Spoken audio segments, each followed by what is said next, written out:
Welcome to the sessions on basics of Matlab. So we'll continue our discussion. So in last session, in last lecture, we have discussed how to create a script file, script Matlab file. So we call them as M files. So how to create a script file, how to run that script file, right? Those things were discussed. In addition, we also discussed how to create a vector, row vector, column vector, how to create a matrix, right? Similarly, how to perform operations between a vector and scalar, vector and vector, matrix and scalar, matrix and vector, no, matrix and matrix, and many other things we have discussed.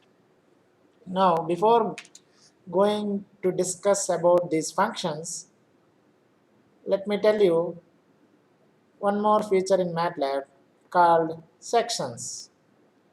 So what is this section? So this section, where is this section? First of all, let me see.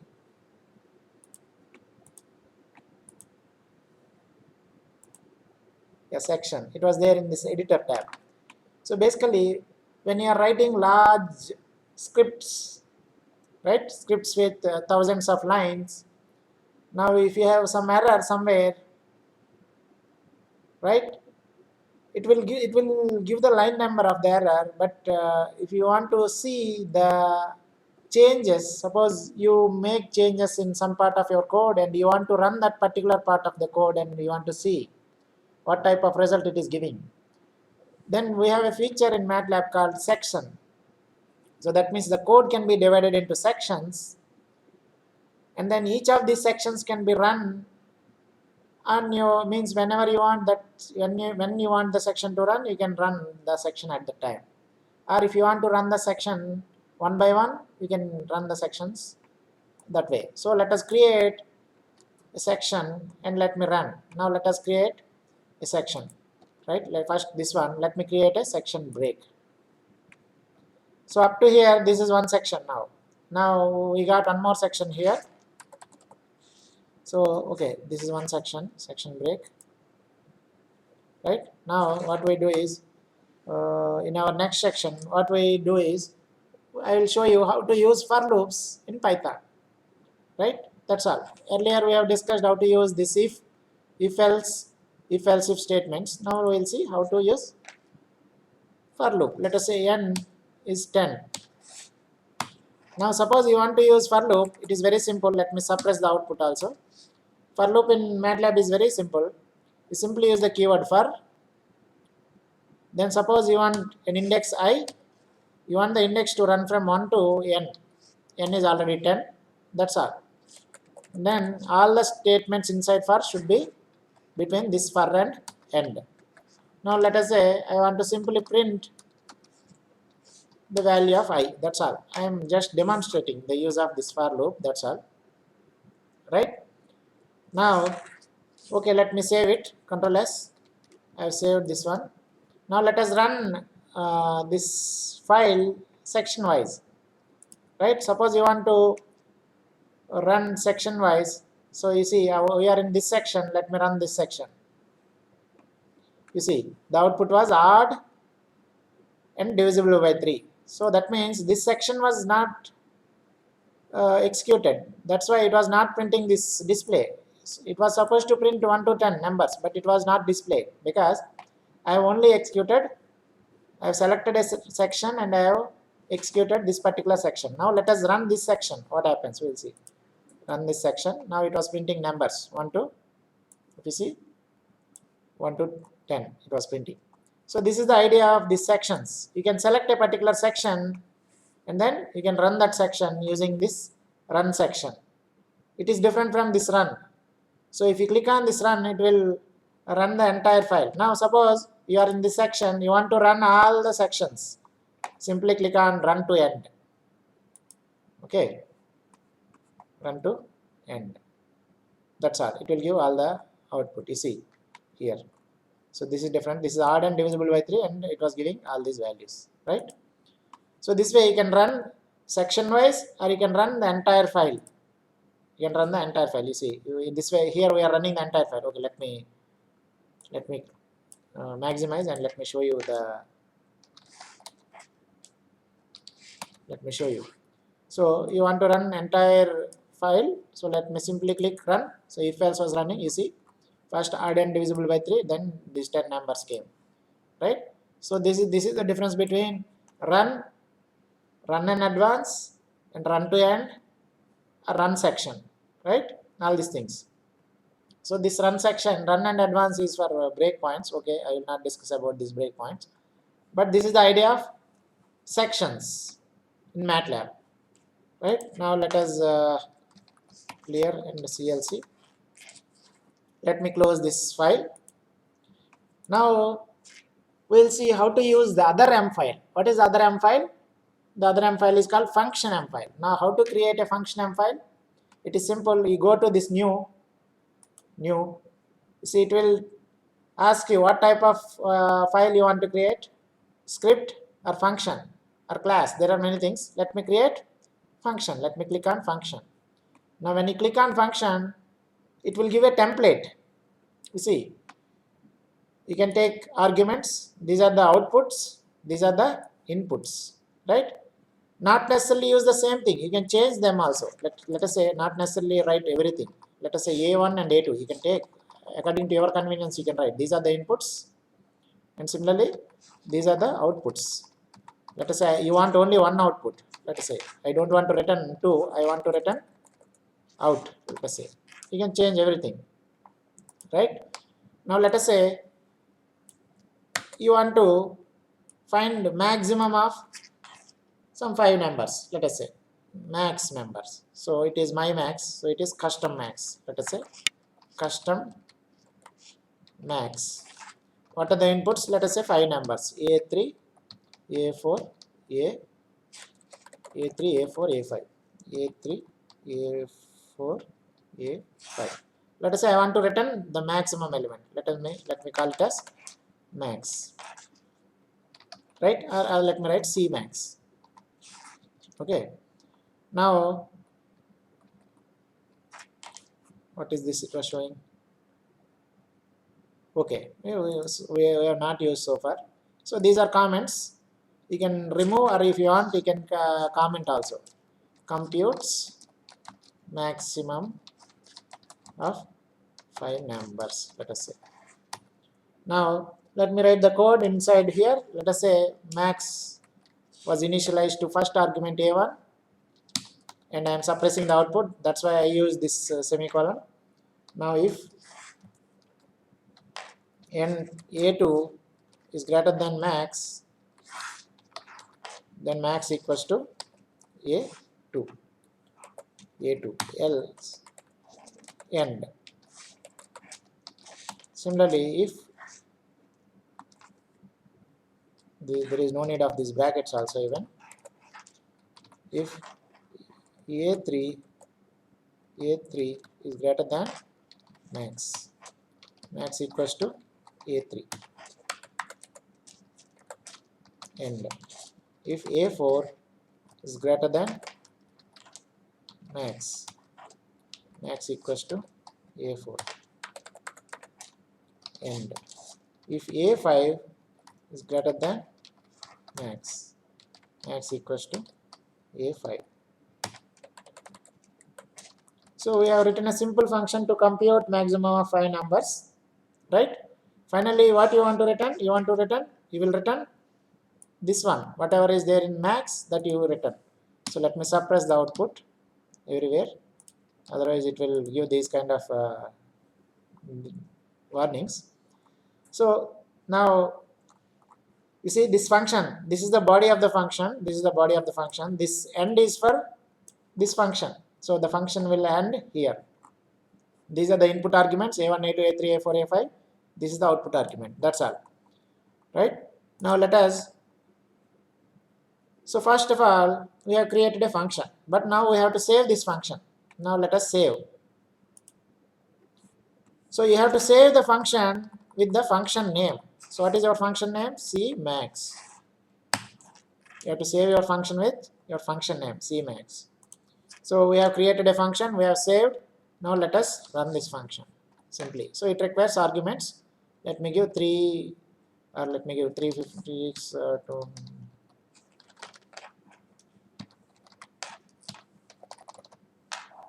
how many? 4, 5, 5, 6, 5 arguments, right? Let me run it. So the maximum number was 425, 3535. So you see, this is also an M file, cmax.m. Earlier what we have seen, that is also M file. But this function M file requires input arguments, it returns some output argument, whereas the script M file, it doesn't require any input arguments, it does not output anything. That is the difference between script M file and section M file. So these functions, you will have different kind of functions. You can write function inside function, nested functions, like other programming languages, whatever it supports. This Matlab supports all kind of functions. You can use all those functions. This is the idea of basic idea of function M file. I hope it is clear. So let me clear everything. So we are done with these functions. So we have seen how to use this for loop, how to use this function M file also. Now let me, so in our last session we have discussed about these matrices, vectors and so on. So now what we see is how to denote polynomials as vectors and how to perform different kind of operations on polynomials. That we will see now. Let us say we have some polynomial. Let us say, let me use this paint. Let us say we have some polynomial. Let us say S4 plus S3 plus 2S square plus S equals to 0. So this polynomial can be represented using a vector in Matlab. Simply write the coefficients. This is called coefficient representation of polynomial. I hope most of you know, aware of this representation. So it is 1, 1, 2, 1 and 0, right? S4, S3, S2, S1 and S0. S0 coefficient is 0, right? So this is the vector called for coefficient representation of this polynomial, right? So a polynomial can be represented as a vector. So let us represent some polynomial in Matlab and let us try to perform some operations on that polynomial. Let us say, let us represent some polynomial 1. Let us represent some polynomial 1, 3, minus 15, minus 2, minus 9. So this is the polynomial I have represented as a vector, and let me run this polynomial. Now this is the vector that we created. So we have just created a vector, that's all, right? In our view, it is a polynomial. The polynomial was represented as a coefficient and we have stored in a vector. Similarly, if you have one more polynomial, you can write like this 1, 0, 0, 0, 1. So which is for, this is for what? What is the polynomial corresponding to this one? This is s power 4 plus 1. This is s power 4 plus 1. This is s3, s2, s1. So this is 1.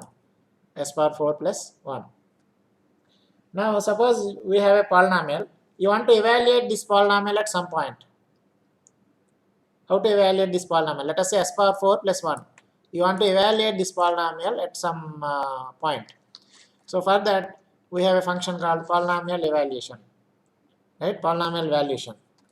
So for this, it requires 2 arguments. You see here, it requires, what are the arguments? It requires P. P means what? It is a polynomial, a vector representation of the polynomial, and X. X is the point at which you want to evaluate the polynomial. So I will give the polynomial as Y, and I want to evaluate this at 2. Simply run this one, it will give you the value. So if you evaluate the polynomial at 2, then it will give a result 17, right? Similarly, suppose you want to find roots of a polynomial. We have a polynomial equation. You want to find roots of the polynomial equation. You can find that one also. So let me create one more polynomial C, or let me write P equals to, right? We have already created, I think, that one. Where is that one? B, not B. Where is that polynomial? X and y. We have x. Now let us say you want to find roots of this polynomial. So for this, there is an inbuilt function called roots. You simply pass this polynomial. What is a polynomial? Y. Is it a y? No, x. You see, these are the roots of this polynomial. So we got roots of this polynomial. So what is the polynomial? Polynomial is 1, 3, minus 15, minus 2, minus 9. Similarly, if you would want to directly supply a polynomial, vector representation of a polynomial, you can directly give like this: 1, 3, minus 15, minus 2, and 9. Let us say you want to give, right? Okay, there is an issue here. What is this? This should be at the end. So these are the roots of this polynomial. What is this polynomial? S power 4, 3s cube, minus 15s square, minus 2s plus 9. This is the polynomial and these are the roots of the equation. Similarly, if you want to perform division between one polynomial and another polynomial, you can perform division between those things. Let us create two more polynomials. Let us say a equals to, let us create a polynomial x plus 2. This is a polynomial x plus 2. So that means 1 comma 2. I have to give 1 comma 2, x plus 2, right? Let me create a other polynomial. The other polynomial is, let us say, x square plus 4x plus 8. That means 1, 4, 8. Now suppose you want to multiply these polynomials and you want the system to return the result of this polynomial multiplication. So this can be simply performed using this convolution function. You simply give a comma b. So if you perform multiplication between x plus 2 and x square plus 4 plus 4x plus 8, what you will get is, you will get x cube plus 6x square plus 16x plus 16. You can cross check this one. You can store this result. You can store this result somewhere. If you want, you can store it in, let us say, C. Now similarly, if you want to, so this is polynomial multiplication using this convolution, CONV, right?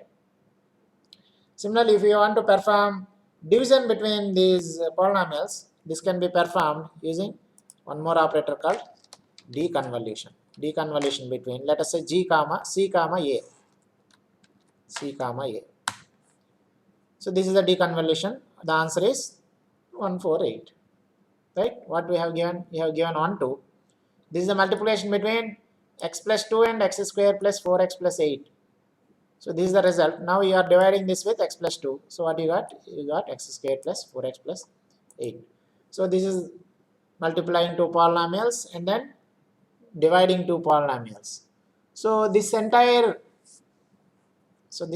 discussion was based on representing polynomials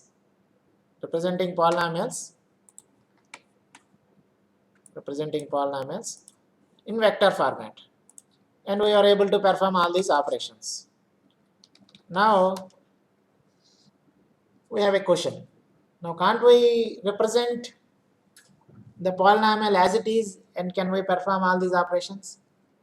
So far what we did is, we just represented using coefficients. We performed everything. That is good, but it is it was not actually representing the polynomial. It was only showing the coefficients, but I want to see the exact polynomial. So if you want to operate with symbols, that can be done in Matlab by declaring a variable called a transform function variable. So if you want to declare a variable, let us say x, you write transform function variable, a transform function of x. We are basically, what are we doing?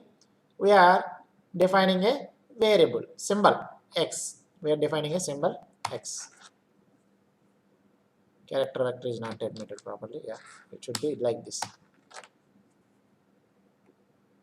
First argument cannot be. It should work.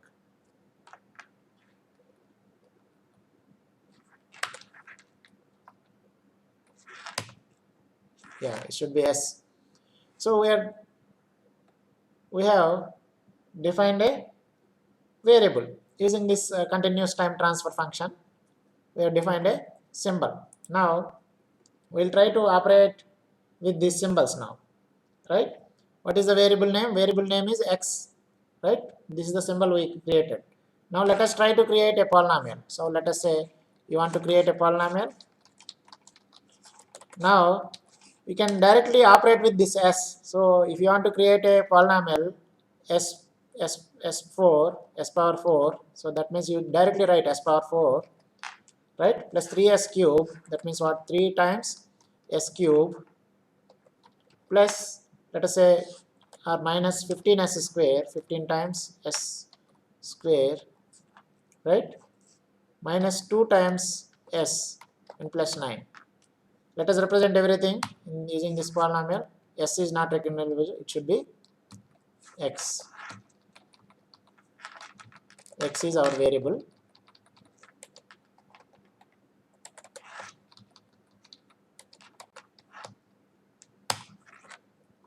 Yeah, now we have a polynomial s power 4 plus 3s cube minus 15s square minus 2s plus 9.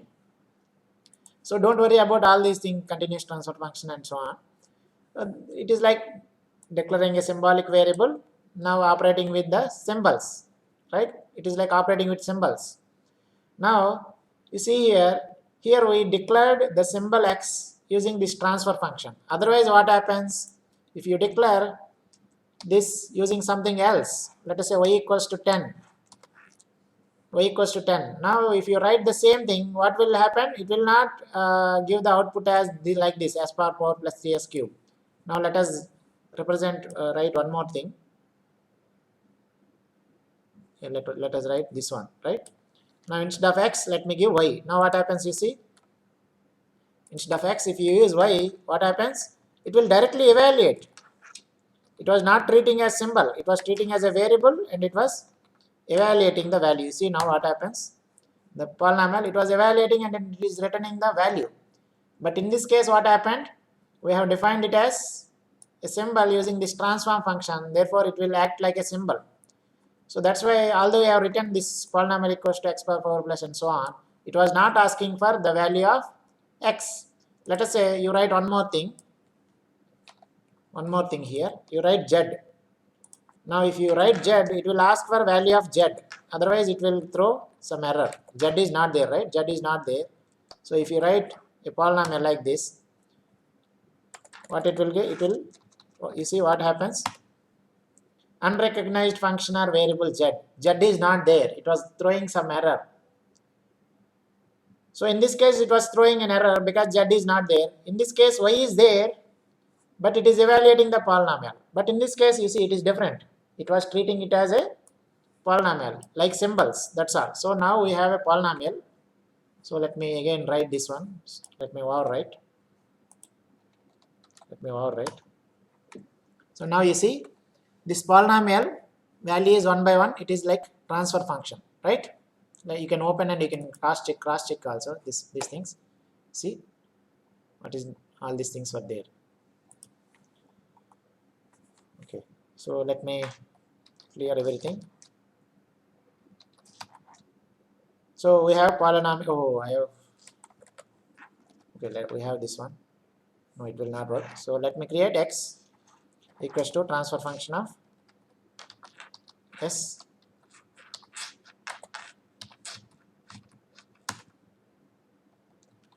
We have a polynomial. Now we have a polynomial. Now you want to find roots of this polynomial, right? You can find roots of the polynomial. If you want to divide this polynomial with something else, you can divide. All these things now you can perform. Now how to perform all these things? It is very simple. You see, if you want to find roots of this polynomial, you use zeros of the polynomial. Suppose you want, you give polynomial. You give polynomial as input. You run this function zeros. What is this? Zero, not zeros actually.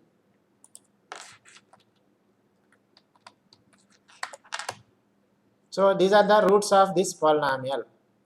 Earlier, that was done using coefficient representation. This is the other way. You define a symbol using transfer function, then create a polynomial, then give the polynomial. This is symbolic representation of the polynomial to this function 0. It will give you the roots, right? Now similarly, if you want to perform other functions, let us say you want to perform polynomial multiplication. Let us say what is the polynomial we have? This is our polynomial, right? Now let us represent one more polynomial, polynomial 2, as x plus 2. So this is the second polynomial, s plus 2. This is the first polynomial. Now if you want to multiply polynomial 1 with polynomial 2, it is very simple. Simply write polynomial 1 times polynomial 2. Polynomial 1 plus polynomial. Yeah, this is polynomial. First one is polynomial. Second one is polynomial 2. Yes. Now this is the result. It has directly multiplied these polynomials and it was giving the output. Okay, that's all for this session. We'll discuss the other things in the next session. So in this session, we discussed these functions, right? How to create a function. Main things you have to remember is the function name should be same as the file name, right? You have to save the function with the same name as function name. And then how to operate with polynomials. First way is either you can represent polynomial as vector, then you can perform various operations on these vectors, like polynomial evaluation, finding roots of the polynomial, multiplying two polynomials, all these things you can perform. The other way is create a symbolic variable, then you can work with these symbolic variables using the functions called 0 and then directly multiplying the polynomials, all these things you can perform. Okay, we'll discuss other things in our next session.